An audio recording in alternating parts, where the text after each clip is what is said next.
Thank you, Tom. Hey, guys. That's really loud. His name was Ramachandra Das. Ramachandra Das was his name. And he lived in a small village in the Bihar region of India. Where's that? Google Maps. Look it up later. The Bihar region of India. Ramachandra was in his early 40s, and he had a problem that he needed to solve. He lived in a very small village,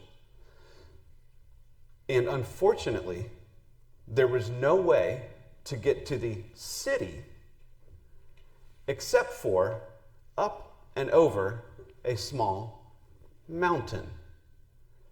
The trip took about 2 hours each way. It was arduous, it was ridiculous, it was difficult, and everyone from his little village would have to go up and over this mountain to go to work, to go to school, to go to the doctor, etc.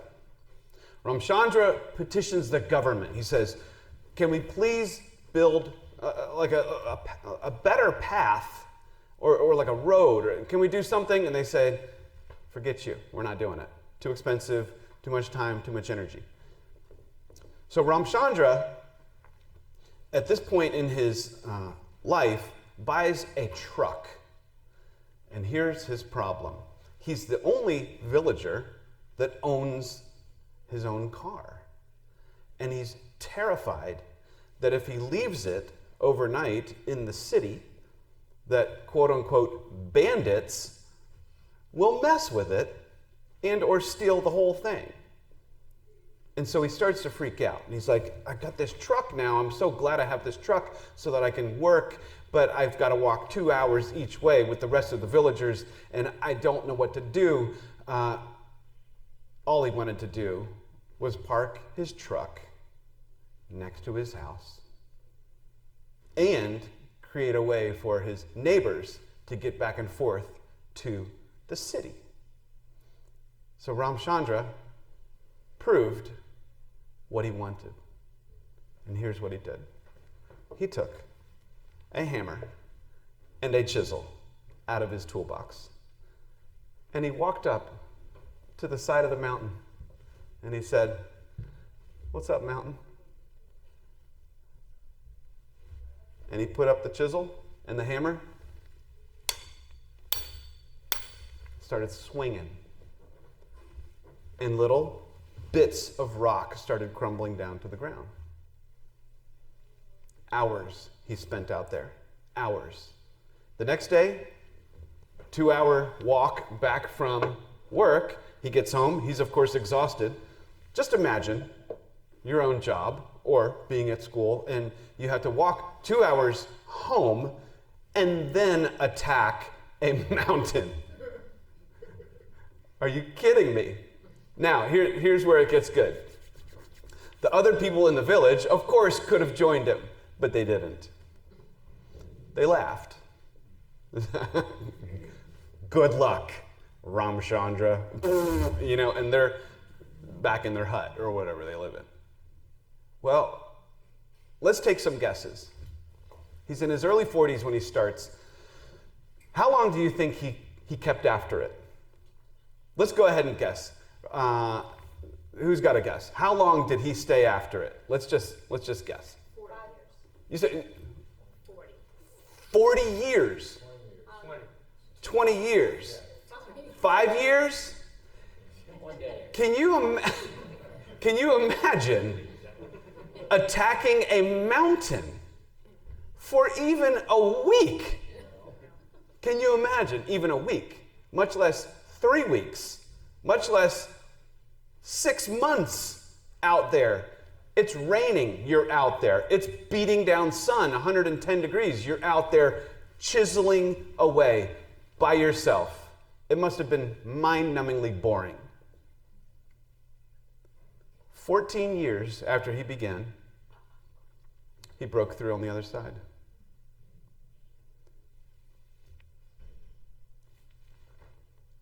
What do you want? What do you want? and how bad do you want it? What do you want, and how bad do you want it? Because here's a true statement. You will prove, write this down in your notes, you will prove what you want by what you do. You will prove what you want by what you do. Talk is cheap. Now, Ramachandra could have told all the villagers every day, I'm going to bust through that mountain, man. You just watch me. He could have just told everyone that every day. But what proved it to everyone else was his action. You prove what you want by what you do. Let's rewind the clock. Let's go back to when we were little and we wanted something for Christmas. Who's got something already? Easy bake oven. You're like, you've already got it like boom in your head. G.I. Joe aircraft carrier. I don't know what it was. Like, tell me something. Give me a couple. Things that when you were little, you're like, oh my gosh, I wanted it so bad. Yeah. Barbie Jeep. Okay, cool. Barbie Jeep. American Girl dolls. Ooh. Thundercats? $6 million man action figures? An Atari, yes. A cassette player. A cassette player. Heck yeah. Okay, now. Raise your hand if you've ever gotten a weird gift from your mother. Raise your hand if you've ever gotten a weird gift from your mother. Look, she just looked over. Look, you're busted. You're busted. Okay.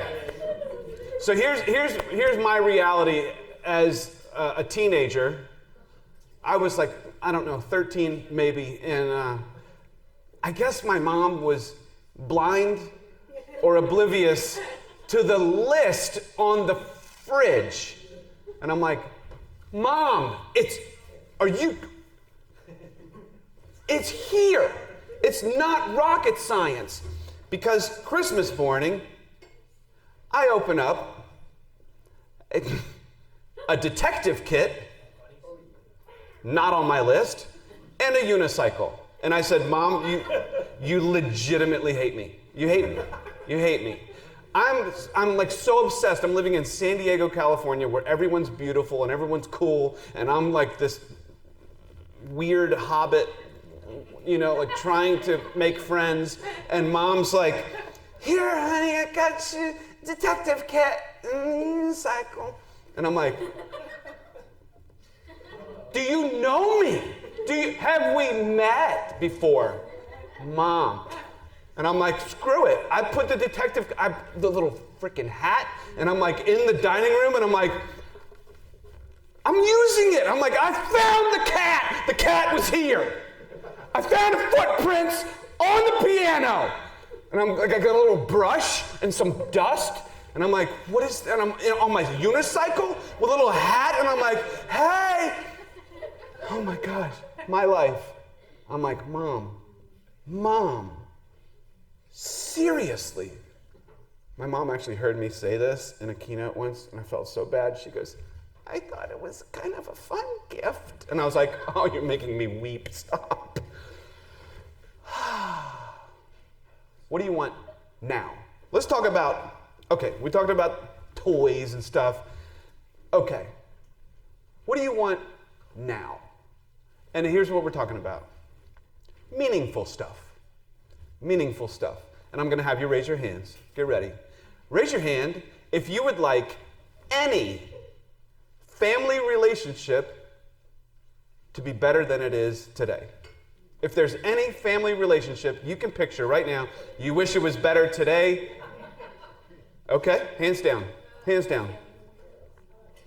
Raise your hand if you would like to be in better physical health. Okay, most people. Hands down. Raise your hand if you would like to be successful. Successful. Like that's something you want. Okay, hands down. Well, here's where it gets a little blurry. Successful to who? And in what way? There are very few people you will ever interview at the end of their life who say, my one regret in life is that I never got the Mercedes. I never got it. Nobody says that. You know what they end up talking about? I didn't take enough chances. I didn't put myself out there enough. I didn't ask her to dance. I didn't ask him to... Nobody talks about stuff in those moments. So successful to who? And in what way? So you just said, I want to be successful. I want to be better physical health and or family relationships could be better. These are all things that you just raised your hand and said that you wanted them. Okay, here's where the rubber meets the road. Because talk is cheap. Whose job is it to make those things a reality? Everybody else's? Or is it yours and mine? However, most of us get caught up thinking that it's everyone else's job to make our life better, for us to get what we want. Because the relationship that you were just thinking about with your sister that's gone sideways, and you're so frustrated and hurt by it, and you're wondering when anything is going to be back to normal, like the good old days, but you do this. Well, I would forgive her, but you don't deserve it. Yeah, I would gladly go to Christmas at their house, but she better apologize for 3 Christmases ago when she gave me that gift card. It wasn't worth as much as the one I gave her. Oh. So it's her responsibility to make the relationship better. Can you control anyone else? You can try. It's very, very exhausting. Very, very exhausting. Now, you can 100% control yourself. So here, what's the worst that can happen? You want a relationship to be better, and you actually dig down and say, I'm going to prove it. Because, we said before, you prove what you want by what you do. Or, and it's fine, or you're a liar. Or you're a liar. And it's okay, just admit that you don't really want it. Because you will prove what you want by what you do. And when we start talking about success, don't even get me started. Because if you are trying to get the admiration or attention of somebody who couldn't give 2 rips about you, you are sadly on the wrong trail of living a meaningful life. But you just want to get that Rolex, or you want to get plastic surgery, or you want to get the bigger house so you can get all the attention of people who don't really even care about you. What if we measured success by getting the admiration of people in our life that actually matter? That would be cool. That would be cool. Okay, we're talking about living a meaningful life. And what I'll say is that it doesn't happen by accident. It doesn't happen by accident.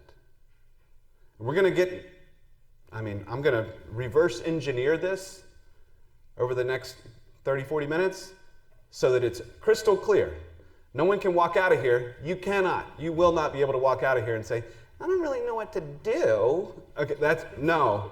You will know what to do, because we're talking about action tonight. Action. Because you'll prove what you want by what you do. So how about raise your hand if you would want to have peace of mind. You deal with anxiety. You deal with comparison. How about just peace of mind, where your mind is just cool? And you wake up in the morning, you're like, I'm good. You go to bed at night, and you're like, I'm good. Hey, I'm good. I'm good. John Lennon was interviewed one time, and the interviewer said, "Oh my gosh, the Beatles, you guys are such a big deal. You've made all this money. You got everyone on planet Earth knows who you are. You've played all over the world. What's it like?" And John Lennon says, "Well, it's okay. But I'll tell you what, I would give all of this away for a little bit of peace of mind." John Lennon, at the height of his career, "I'd give it all away for a little bit of peace of mind." Is that worth wanting? I think everybody wants that. I mean, there is a mental health crisis in America. I want peace of mind. I want to wake up and I'm cool. Go to bed, I'm cool. I'm good. I'm good. I go to a counselor like once a month. My wife and I, we go together, or sometimes we go separately. How weird is it in America that is like "Oh, you go to a counselor? What's wrong? Oh, what's wrong? You guys not getting along?" No, we're fine. It's fantastic going to a counselor. It's like taking your car in for a checkup. Like, you don't say, "Oh yeah, I gotta take the car to get a checkup," and the person's like, "Oh my gosh. Do you want to talk later? Like, is everything okay?" Like, people don't freak out when you're like, "I'm taking the car to the mechanic. I'm taking my brain to a mechanic so they can give it a checkup." Same. Let's stop with the stigma of it being weird to go to counseling or therapy. It's awesome. It makes us better. It makes us handle each other better. Not be so weird and angry and grumpy. And man, I love it. How about raise your hand if you want your life to count for something. Raise your hand if you want your life to count for something. That, I believe, is the white-hot center of what we want as human beings. The white-hot center of what we want as human beings is that we want our life to matter, to count for something. We get it so twisted in how to actually accomplish that, though.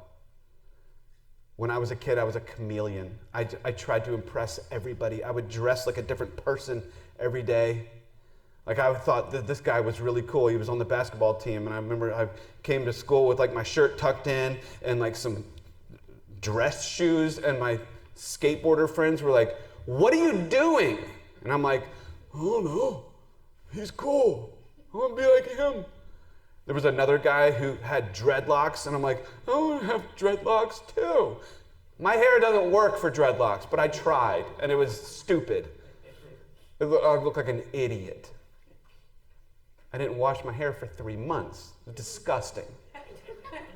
I tried so hard to find anything that would make me feel like my life matters, like it's meaningful, like it counts for something. And it doesn't happen by accident.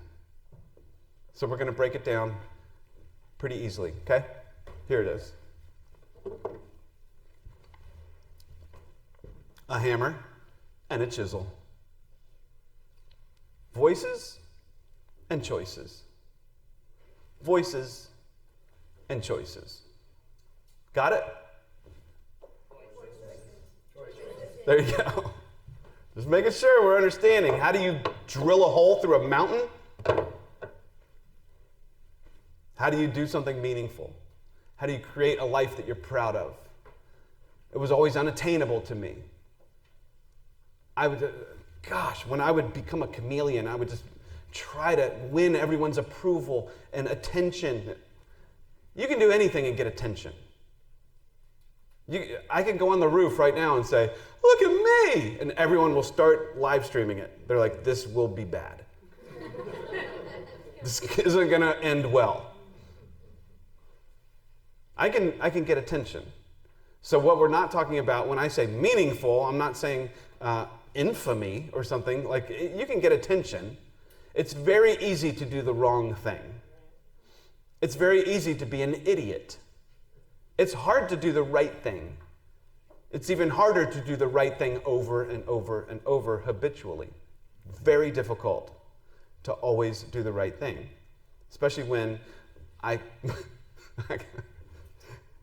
yesterday, you know when you're at a stop sign, there's cars coming and you calculate it real quick. Can I? Can't I? Like, can I make it? Can I not make it? And I hesitated. I'm like, no, I'm not going to go. Yeah, I'm going to go. And so but I waited a little too long. The guy had to slow down a little bit. He gave me the one finger salute. Now, as I drove, continuing down the road, kind of just letting it leave my brain, I thought, what would it be like right now if I got so mad at that guy? The guy who flipped me the bird. Like, what if I really turned the car around, chased him, pulled it beside him, gave him an earful, or tried to fight him? What would that be like? I don't know. I'm not talking about just getting attention, but admiration. Admiration. And that is consistently doing the right thing. Not the easy thing, the right thing. So voices and choices. Here we go. Raise your hand if you like going to movies. Raise your hand if you like going to movies. I'm not talking about Netflix. I'm talking about going to the movies. I love it. I always have. Always have. Now, here's the follow-up question. Raise your hand if you like getting there early. Raise your hand if you like getting there early to see the previews, the movie trailers. Hands up if you could care less about the movie trailers. You want to walk in when the movie's starting. Hands up if you ever look at the person who walks in 15 minutes after the movie started and say, why did you even come?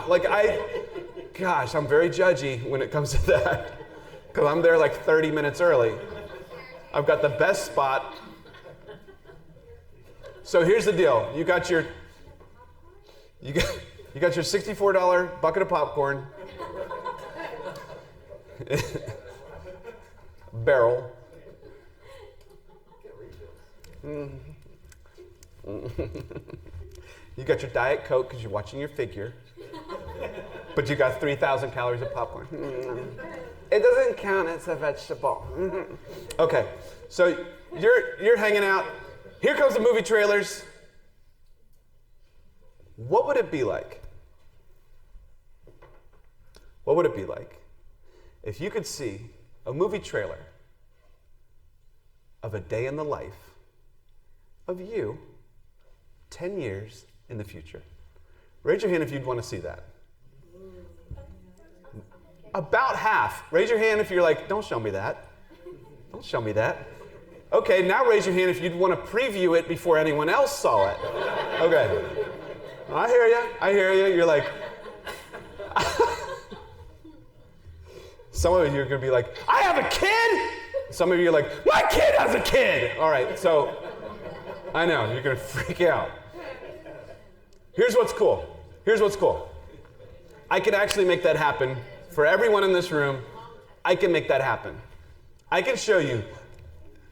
In a world where nothing is as it seems, a day in the life of George. There's George up on the screen going through a day. I can make that happen. And it's not Harry Potter, it's not magic, it's science. And you're like, I'm smarter than science. No, you're not. Sorry. Go on the roof. You're like, I'm smarter than gravity. No, you're not. Science wins all the time.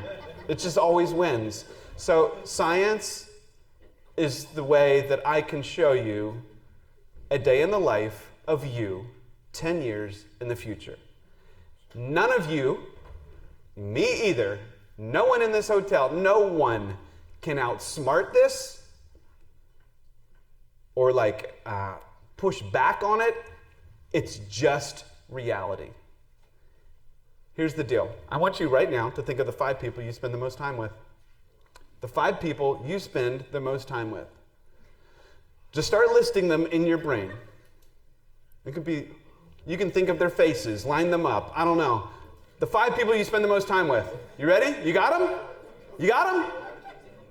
Hands up if you got your 5. Okay, hands down. Here's the deal. You will introduce me to those 5 people.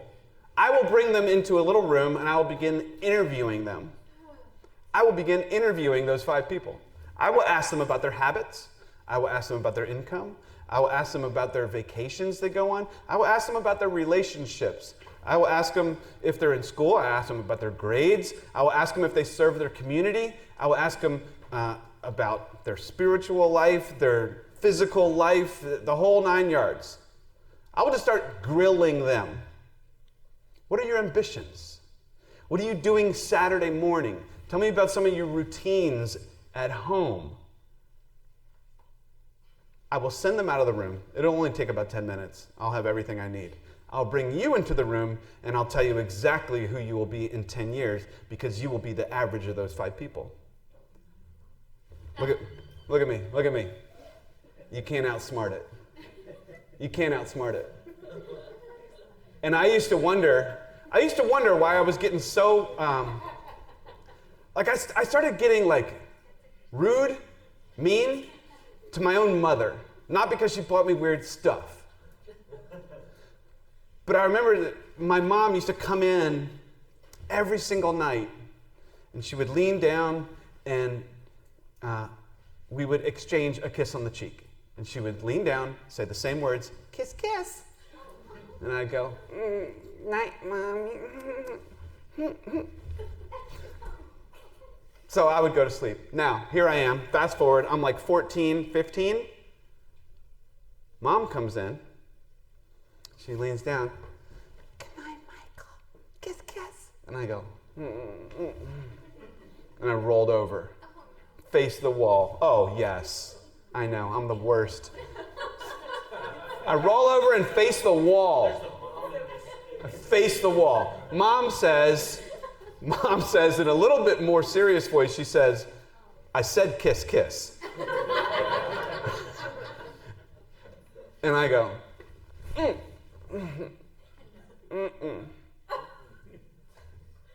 She leaves the room. I'm laying in bed. Here's what I hear. Thank you. Here's what I hear. Here's what I hear coming from the kitchen. Mom, quietly crying. Yes, I'm the worst. I got out of bed. I go into the kitchen. Mom is standing at the sink. And I said, Mom, I'm sorry. I gave her a kiss, went back in my room, and I had to wonder, why is this happening? Why am I a jerk now to my own mother? Well, I wasn't really a jerk to my dad. He would have ruined my life. He would have dead. I would be having a funeral. But my mom, I knew I could get away with it. Except don't make your mom mad. You ever make your mom mad in the kitchen? She says weapons. Like my mom, I would make her mad in the kitchen sometimes. And I'm like, mistake. She's got a spatula. She's got like a egg beater. Like I'm like done. All right. So I realized that I had been spending a lot of time with my friend Mike, another Mike. This guy was maybe the most rude to his mom of any friend I ever had. And it rubbed off on me. I could not outsmart it. It was science in action, in real time, in my life. And if you think for half a second that the negative person you spend too much time with is not going to affect you, you are sadly mistaken. And if you think that the amazing, hardworking, super sweet person that you're avoiding spending time with because you'd rather hang out with the cool people, you are missing out on someone that can have an incredible effect on who you are becoming, even as a grown-up. We are still becoming. We are still evolving. I made the decision that it was like between 10th and 11th grade, I made the decision that I was going to stop being so obsessed with trying to be a second-rate version of everybody else. And I was going to start, moment by moment, being a version of myself that I was proud of. It didn't happen overnight. But here's the deal. We already have a Sally. Stop being a second-rate version of Sally. We already have one. Stop being a second-rate version of Fred. We have a Fred. Don't be a second-rate version of him. It's okay to be inspired by people. But when you get when you try to be them, that's what gets weird. Fred has this and Fred has that. Or your neighbor gets a new car. You go, I want to get a new car now. This old Pinto I'm driving. Stupid. Fred, meanwhile, does not have a good relationship with his family members. He's very successful in some ways that you are not, and vice versa. You are successful in ways that he isn't. So here's the deal. Everyone's got some good, bad, and ugly. Everybody has some good, bad, and ugly. And you and me need to stop trying to be a second-rate version of someone else, because you don't know the whole deal. It's just what you see on the outside. You don't know. You don't know. Mike Tyson, you look at that guy, you know, oh man, what an incredible athlete. If only I could be a millionaire and be like incredible and on the cover of Sports Illustrated and be famous. Yeah, but Mike Tyson, you know what his net worth was? Here's one thing he's not good at: money management. Mike Tyson, at the height of his career, what was his net worth? Go ahead, guess. 300 million was his net worth at the height of his career, when he had the most money he ever had. What's his net worth now? 3 million. You know why? Because he wanted to buy another helicopter. He's like, I want to buy more helicopters. He needed someone going, stop buying helicopters. Stop. I really want, no, stop. Mike, put your money in savings, dude, stocks. No more helicopters. The guy has like a 64-bedroom house. Need more bedrooms. For why? For who? Who's going to clean this? I don't know. We look at somebody and then we get jealous, and I don't know. Teddy Roosevelt, President of the United States, said this: comparison is the thief of joy. Comparison is the thief of joy. And we do it all the time. We do it all the time. We want to live a meaningful life, and then we look around and we go, but they went on a trip to Cabo. I went to Target. That was where I went on a trip to. Target. Gosh, it must be nice. Must be nice. They go on all these trips. Oh, look at all their pictures. They look so happy. Oh my gosh. If you only knew. And it's weird, it never ends. Like on Instagram right now, I have 3,516 followers. And some people hear that and they're like, lucky. I could be an idiot and get 50,000 followers by like ruining myself and hitting myself with things and putting firecrackers up my nose. Like there are some accounts like that. I could be a complete idiot. I could have gone to Area 51 and I'm through the gates. I could have been, I would have gotten a lot of attention. I would not have any admiration, I promise you. And what I want you to focus on is getting admired more than getting people's attention. Admiration is a whole different story. Getting attention, anyone can get attention. The average account has 150 followers. The average Instagram account. And I know you get obsessed with it sometimes because you'll put a picture on Instagram or on Facebook and you're so proud that you just got your hair did and you're like, look, you took 47 pictures, 46 were deleted, the 47th one you're like, it'll do. You sent it to Squad first so they could look at it before you post it, make sure it's cool. Woo! Yes, grown-ups do this too. I'm not talking about teenagers, but they do it too. But you put it up and then you're like, you're just waiting. It's like, zzz, here they come. Here come those comments. Here comes those likes. Ooh. and you're standing in line at Walgreens and you're like, refresh. Refresh. Refresh. And then you're like, what's the deal? I posted at the wrong time. Delete, delete, delete. I gotta post at 8:05 p.m. And then you post it again. And oh my gosh, stop. Calm down, it's exhausting. It's exhausting.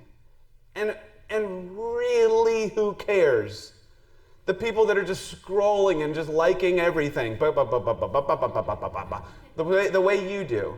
What if you went on Instagram or Facebook with the sole purpose of just liking and commenting everyone else's stuff? Wow, your hair looks great. I see you got your hair did. Man, it looks awesome. Even though you just got your hair did too. But maybe let's not be so self-absorbed. You know what kind of people I like being around? People that are generous with compliments. You ever been around people that are the opposite? That are generous with put-downs? That are generous with negativity? All they do is complain. Sometimes they complain about you. Sometimes they judge you, your appearance, your decisions. Those people are exhausting to be around. This is all voices. Voices, voices, voices. You just need to think about upping your average. Who can I be around that would actually bring me up instead of pulling me down? Now, I get it. Some of these people live in your home. I get it. I get it. And there are people that live in the same home with someone who is extremely nasty. And that is very, very unfortunate. Very unfortunate. However, you know that there is someone that you could spend more time with that would have an effect on you to balance out the negativity. Is this making sense? The 5 people you spend the most time with, you just gotta assess. Later tonight, you're laying, brushing your teeth. I don't know what you're doing, but you're thinking about your 5 and thinking about maybe someone gets off at the next exit and maybe someone else gets in to your 5. Let's talk about choices. Here's choices, the chisel. Chisel, choices. Choices. The choices you made yesterday got you here.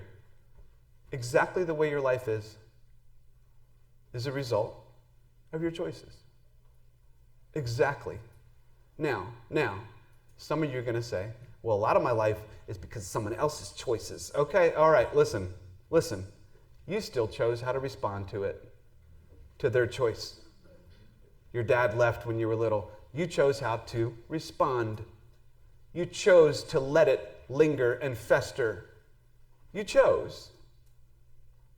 You don't think you have as much control over your choices as you actually do. You have a lot more control over your choices than you actually think. But the choices you made yesterday got you here. The choices you will make today will determine what tomorrow looks like. You want to stay up till 4 in the morning playing Fortnite, or I don't know what you're going to do. Stay up till 4 in the morning binging something on Netflix or Hulu. You want to stay up till 4 in the morning, but you know, tomorrow is your kid's birthday party, and now you're grumpy because you stayed up till 4 in the morning doing God knows what. And now you're grumpy because you only slept 2.5 hours. Or you're not prepared because you forgot something and now your brain's not fully functioning because you only slept 2.5 hours. We make choices, they have consequences. Every choice has a consequence. So if you want tomorrow to look any different than today, the things we talked about earlier, repairing a relationship with a family member, being successful in whatever area you want to be successful in, living a meaningful life, having more peace of mind, it comes down to your choices. You're saying you want those things. Prove it. Just prove it. Or shut up because you don't really want it. Because you will prove what you want by what you do. Just stop telling us something that isn't true because we're tired of it. We're tired of it. Just prove it. Ramachandra Das didn't just walk around, I'm gonna put a hole through that mountain, boy. And then, like just sitting around at the pub at night, oh yeah, that mountain's toast, I'm gonna get it. Years go by, he's still like Uncle Rico, oh, I coulda, shoulda, woulda. Or he could just prove it, which he did. So your choices, you ever heard of a guy named Seneca the Younger? He lived right around the same time as Jesus Christ, 2,000 years ago, roughly. He was a philosopher. Here's what Seneca the Younger said. He was into Stoicism. I was just reading about him because I'm weird. So he was a Stoic, and he said this, and I thought it was fascinating. You are your choices. You are your choices.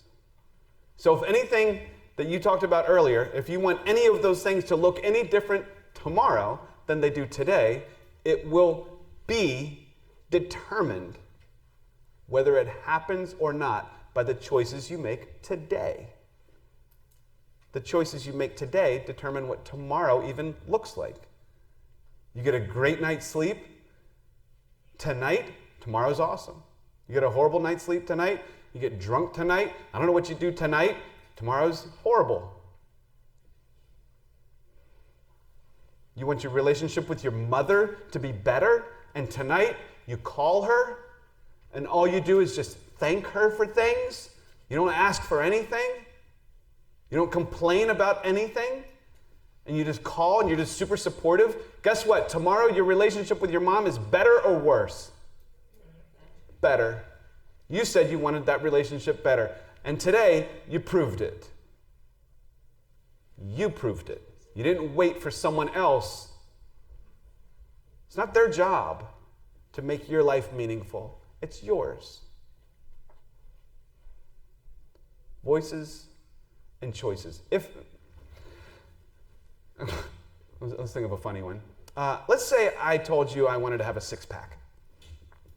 I don't have one. I don't. The closest I ever got a six-pack was probably when I played football in 10th grade for 3 weeks and quit. Not my proudest moment. Anyway, that's the closest I ever got to had probably two in the six-pack. I don't know. It wasn't fully there, but I had at least two. If I told you I wanted to have a six-pack 6 months from now, raise your hand if you would believe me. Every single hand should be up. Because, here's why. There's no reason that you shouldn't believe me. You don't really know me. But why not? You're like, sure, yeah. He's going to have a six-pack in 6 months. All right. Now, I tell you that, and then later tonight, you're driving home. You stop at 7-Eleven to get gas. There I am. I'm double-fisting Slurpees. I couldn't decide which flavor. Under my arm, I have a 12-pack of donuts. I ain't sharing with nobody. I'm going home to sit on the couch and watch SpongeBob.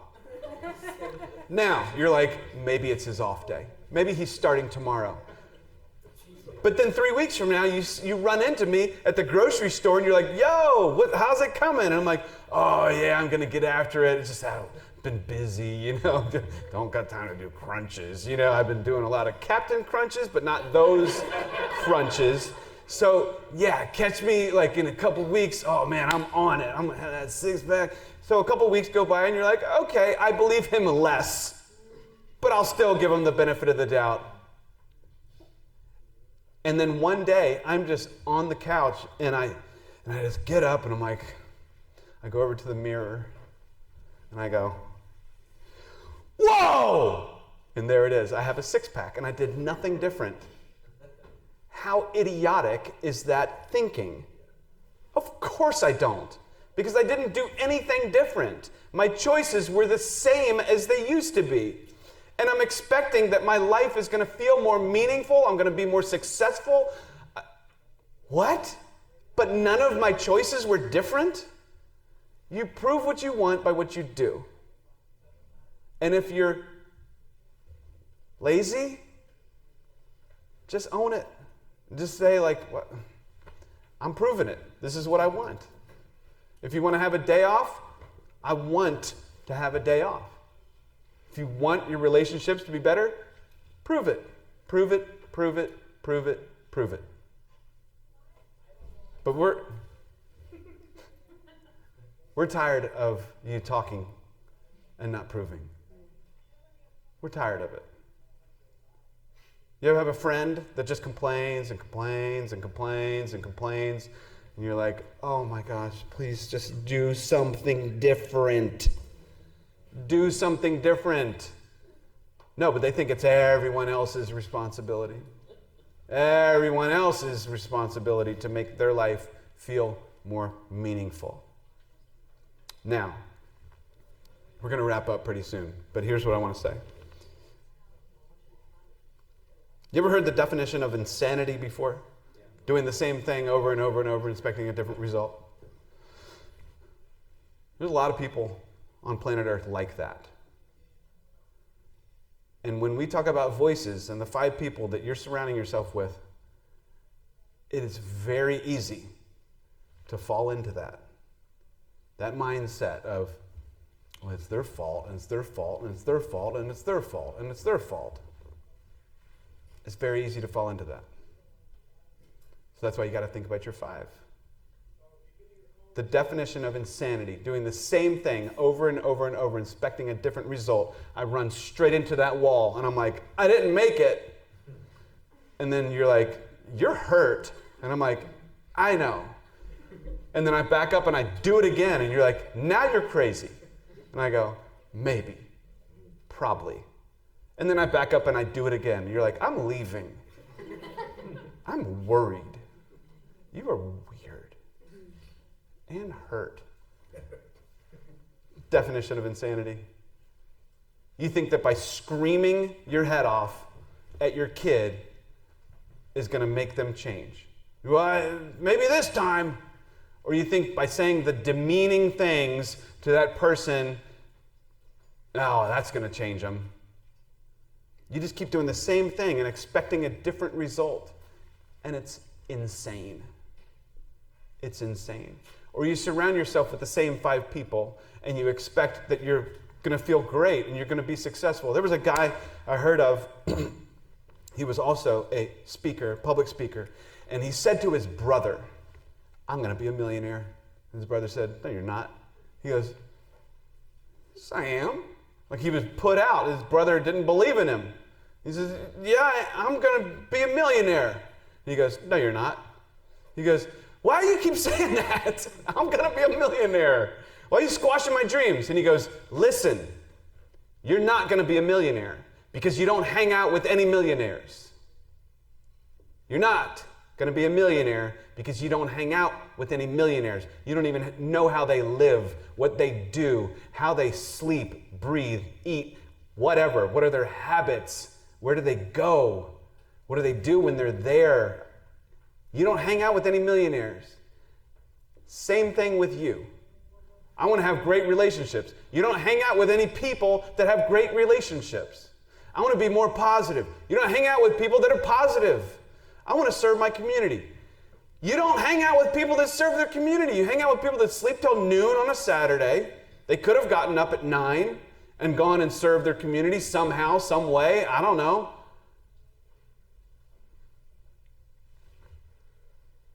I don't feel like this stuff is complicated. I hope you don't think so either at this point. It's not complicated.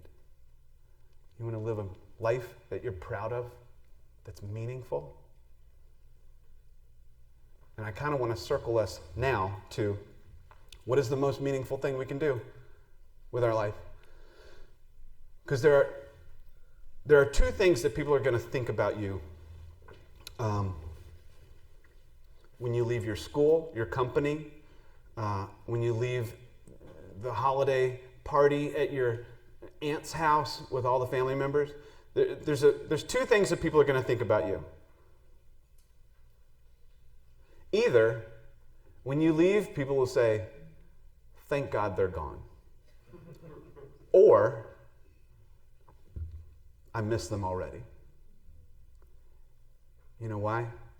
Because they're generous with compliments. They're joyful. You know, joy isn't being happy. Joy is being content. It can't be stolen from you.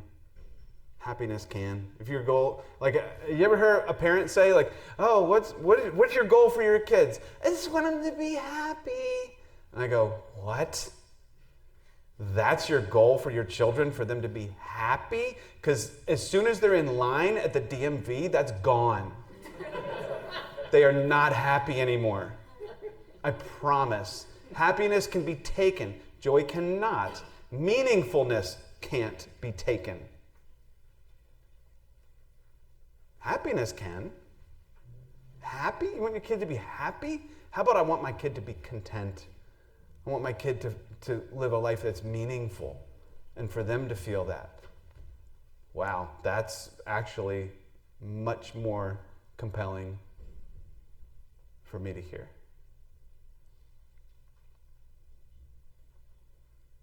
The most meaningful life is one that makes other lives feel meaningful. The most meaningful life is one that makes other lives feel meaningful. I hope you heard that. I'm going to say it again. The most meaningful life you could ever live is one in which you make other lives feel meaningful. And this can be very simple. This is you in line at Harris Teeter later, and you're busy buying toothpaste and toothpicks, I don't know why, and shrimp. And so you've got your items, your goodies, and the person is checking out your items, and you're on the phone. I don't know what you're trading stocks or I don't know. You're like, yeah, sell, buy, sell, no. You're like, okay, thanks. And you go on your way. And you missed an opportunity to make someone else's life feel meaningful. And if we could just put it down, and just be aware of what's going on around us. Just be aware. My neighbor, Nick, has some condition with his eyes. I don't know what's going on. I don't really totally understand it. He tried to explain it to me, and I was like, over the head. But for about 3 weeks, he couldn't even drive. It was scary. But I was sitting in a meeting last week, and I went, I was going to text him. I said, Nick, what's up with your eyeballs? Is it getting better? I said something like that. You know, just not super serious, but showing the guy, I know about you. I care about you. I want to know how your eyes are doing, because I know that must be so frustrating. Little things. You make someone else's life feel meaningful. Those are the kind of people that when you are gone, people will say, I miss them. I just miss them being around the office. I miss them being around the home. I miss them because of what they would add, not what they would subtract. You know those people that walk into the room and they're just like a vacuum and there's like, you're like, there goes all the light in the room. Gosh, that person. Don't be them. Be the person that when you're gone, people go, I miss them. There was a funeral at the church that I go to up in Huntersville. There was a funeral a couple weeks ago for a woman who was 50. She just learned that she had breast cancer and died 3 weeks later. It was very quick. I spent some time with Kendall, the son, just talking through it the day after his mother died. Sat in his living room with him for about an hour, just talking, and I told him not to run from the pain, and we talked and talked and talked. But the funeral for this woman, I have never seen so many people. I mean, 500 at least. The parking lot, people parked up on the grass. And I know it's kind of morbid, but what's your funeral going to be like? Like, is there going to be 3 people that show up? One of them's like a hired preacher from Craigslist, and then someone is like a homeless guy that heard there was free food, and then your second cousin that you went to camp with, and that's it. And someone's like, anyone want to say a few words about Fred? And the guy's like, is there food? The other person says, we went to camp. It was fun. And then they go home. Nobody in their right mind would think, that's the kind of funeral I want. That's exactly my goal in life, is to have a funeral like that. I hope it's so underwhelming. Whew, that's what gets me going in the morning. Nobody thinks that. I want to have a funeral like this woman, Stacy, where people come out of the woodwork because they miss me, and they miss my contribution to my community. That's the kind of funeral I want to have. A meaningful life. We get so caught up. Rolex, cool boat, cool house. Oh my gosh. How about let's just be cool to each other? Let's just support each other. Let's just appreciate. Let's be generous with compliments. Those are the kind of people I like being around. Just be like the person that you wish would be around. You're like, maybe I could just be the kind of friend that I want to be friends with. Let me not be stingy. Let me be generous. Let me be sacrificial. Let me be complimentary. Wow. Game changer. You want to live a meaningful life? You think Martin Luther King lived a meaningful life? We're about done. Martin Luther King, Jr., did he live a meaningful life? Hands up if you agree. Hands down. Why? Can you imagine the National Mall, late 60s, 250,000 people have come on trains, planes, buses, hang gliders. I don't know how they got there, but there were a lot of people that went through a lot of trouble to get there, days and days traveling to be inspired by the good doctor. And he stands up and he goes, I have a dream that one day I'll have great hair and I'll be famous. I have a cool car. Hey y'all, thanks for coming. We'll see you later. All right, okay. And everyone like punching each other, like, what was that? What was that? I guarantee you, we would not be talking about him today. Guaranteed. That was not his dream. It should not be yours. That was not his dream. Stop lowering the bar for yourself and getting obsessed with the things that everyone else is obsessed with. Why don't we just get obsessed with making other people feel like their lives are meaningful? He woke up in the morning and thought, how can I make every person in America feel like they matter and belong here? And he gave his very life for what he believed in. You think he wanted that to happen? I'm sure, because he proved it. Talk is cheap. Don't tell me you want something if you're not going to prove it. You prove what you want by what you do. Ramachandra Das, and here's what's awesome for the rest of us. Ramachandra Das, remember him? Remember good old Ramachandra? Bihar region of India? Well, here's what's awesome. He was interviewed, and here's how we're going to end this, because this is amazing. He was interviewed, and they said, what inspired you to be this crazy to attempt a 14-year dig through a mountain? And he said, there was one who came before me. There was a man who lived several years before in a town that was nearby, and Ramachandra heard about him. This guy had a wife who got very sick. He could not get his wife to the hospital before she died because the trek up that mountain through the jungle, I mean, it's thick.